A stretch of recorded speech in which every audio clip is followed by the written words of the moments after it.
It's like, there you go.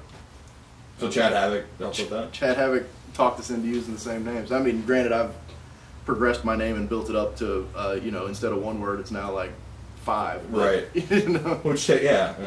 You know, evolution. The theory, not the group. And we walked out. We used a song that I used in the backyard. That was my entrance music in the backyard. It was "In the Throat" by Emulsifier, who were Eric's brother's band. Mm-hmm. You know, just buddies of ours. They had a song that I really liked. We used it because and it worked because it sounded real gritty and garage band, really underground almost. And it's like, well, there's the gimmick right there. Right. It's an underground. We didn't have gimmicks. Mm. What were you wrestling in at that point? I was wrestling in a pair of black jeans that were big and Toronto Maple Leafs jersey. No boots? Well, I had the wrestling shoes, the little shooter wrestling shoes and knee pads, and I had pads on and stuff like that. But what about Iceberg? What did he? He had the jeans too originally. Jeans and a t-shirt. Jeans and I think Sleeveless shirt. Sleeveless black t-shirt or something like that. But it didn't matter because Bobby, in trying to insult us, helped us. Because now I don't have to go pay somebody to make tights. Right. So that backyard. So it became your gimmick. It became my gimmick, and it was great because, and I mean, it bit us in the ass later, but I mean, not even really later. Just kind of like it was just kind of an insult. And whenever people associate backyard with us, they'd be like, "Well, they're not trained," right? You know, but we were. So we got in there. I wrestled Chris Ace and El Satanico in a match, and they went over. Obviously, we did dark matches for like maybe 2 or 3 weeks, and we got over huge. I don't know how. This is at the Carousel? This is at the Carousel. We never did a... So you never actually had a match in the old PWA training center? No. We came in after... We came in actually after the Best of 5 series with Bobby and Scott Armstrong. Okay. I mean, we were mid-Carousel, you know. And we got over real well because I think we were the everyman. We were the kids that made it, you know. New Era was the story. They were the... You know, New Era was we came down from New York, we're the kids that had a dream, and we made it happen. Right. Ours is kind of like, we're just like you guys, and we bullied our way in. And that was the story, and that's how we got over. And you were good, and not everybody was. Yeah, we actually had a little hint of talent. I'm not knocking anybody, but we were good. Compared to the guys you were working at that level, or, you know, as a whole? Definitely at the level. I mean, not as a whole. I mean, because the main event in PWA at that time was pretty stacked. Oh yeah. I mean, I still can't touch guys like Cyrus and Chad Cheatham. I don't think. You know, maybe I could now, but in my mind, no, I'm not that good. I'm not as good as Cyrus. I'm not as good as Chad. I'm not as good as Scott Armstrong. I'm not. None of us will ever be as good as Scott Armstrong. I was as good as Jerry because he had a blown out knee at the time. I actually debuted the week after Jerry hurt himself. Really? So it was late September. Was it that? Yeah, because earlier than I thought. So actually, our debut match, we weren't on a tag team. We were against each other. Really? They had built us as a tag team. Just a dark match, it's not on TV. Right, but they built us to the crowd, okay. And it was this. I mean, it was a general same bunch of people coming to the shows, but they built us as a team, introduced us as a team. We entered the ring together. But we were against each other in a 3-way match with Nick Bondage for the TV title. Okay. And it, I mean, it kind of made sense, but they probably should have established us as a team for a couple of weeks before doing that, but neither here nor there. That was your first promotion that you really, like, worked for constantly. Yes. You didn't really have a whole lot to compare it to, but how did you think it was, you know? Well, I mean... They run it right? I didn't have a lot to compare it to, but now I do. And it was run just fine. I mean... The War Room scenario, the way it was set up was good. The way the bookers would take off for a little while and come back. There were a couple days that I was there where it seemed like maybe it was a little hurried, but sometimes, I mean, people didn't show up, stuff like that. I mean, explain the War Room because they're not going to understand. The War Room was a room that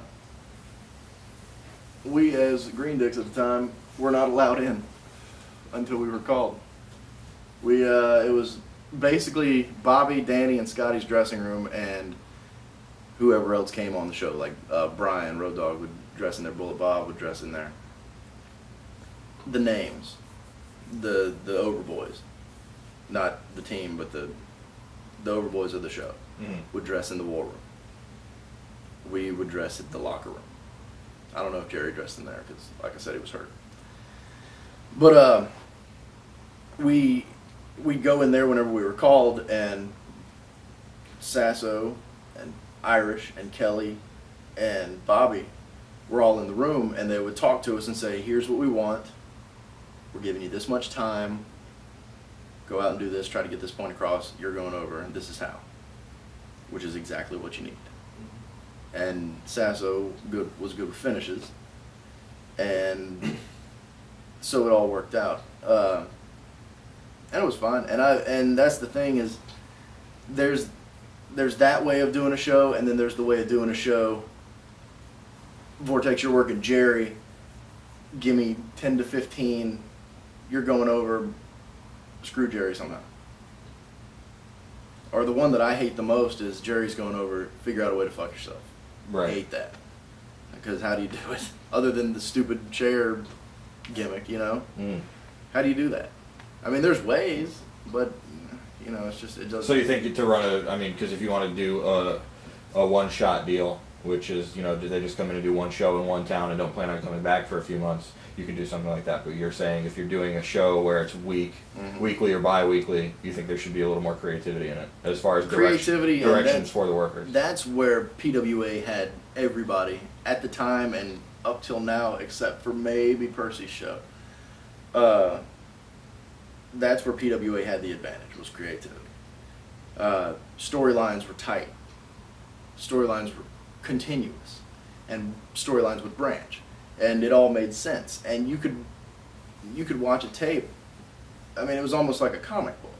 You know, you want to see what happened at the beginning and follow it all the way to the end, to the climax. It was like a movie almost, but it lasted 3 months. And that's where PWA had everybody beat. And I think it was the weekly show and the TV and everything put together that really made it, and definitely the talent. So you think Percy, the Gulf South Wrestling, is on par to that as far as? From what I've heard and from what I've seen, I mean, I worked one show for them so far, and hopefully more. And it's very well put together, and it's what a wrestling show needs to be. And I think it's Percy's experience where he's been that helped him do that. What about some promotions in the area that are run not so well? You don't have to name specifics if you don't want. I'll name specifics. All right. Specifically, what promotions are not run right? Or specific promoters or specific storytellers, or what's the flaw? I can't knock too many of them because a lot of people have had me and Jerry and Amazing Crews in for one-shots. And I'm not asking for any storytelling from that. We're there to do a job. We're there to, you know, maybe even make their guys look good. I don't care. That's my job. I think it was GAWF. Is that Skipperman's deal? It is. He looks like Ed Rooney from Ferris Bueller. Don't say Jerry. We went into that show, and Scotty was there, and I think Bullet was there that night, and we just went into that show, and it was, I know it was me and Jerry. Might have been Amazing Crews too. But I know Jerry and I worked the Reyes brothers. And we had a great match, I thought. And those kids wanted this. They wanted to work us. They wanted what we were bringing, and they wanted, Skipperman told us to do a shoot injury angle with one of the Reyes brothers. Or just actually he wanted to beat down the schmaz at the end of the match that inevitably brings on another